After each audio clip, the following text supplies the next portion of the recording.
aldaketaren gobernu batek, duela 3 urte,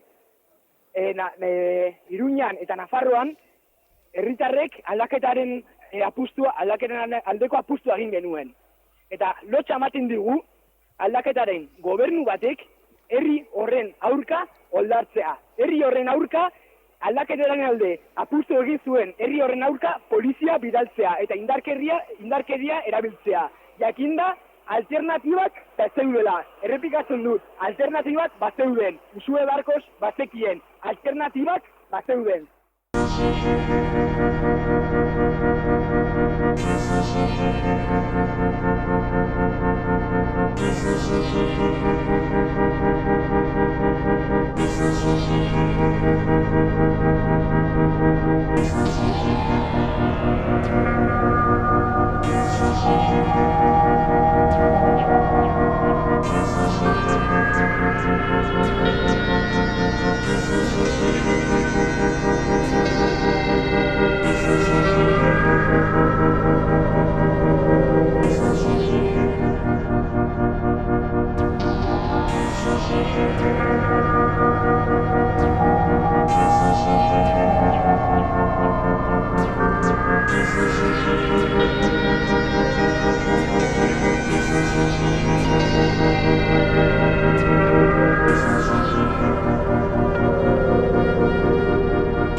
Alternatibak bazeuden.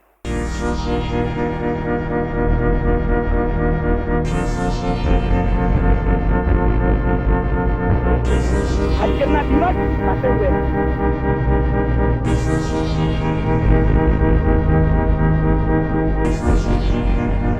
Alternatibak bazeuden.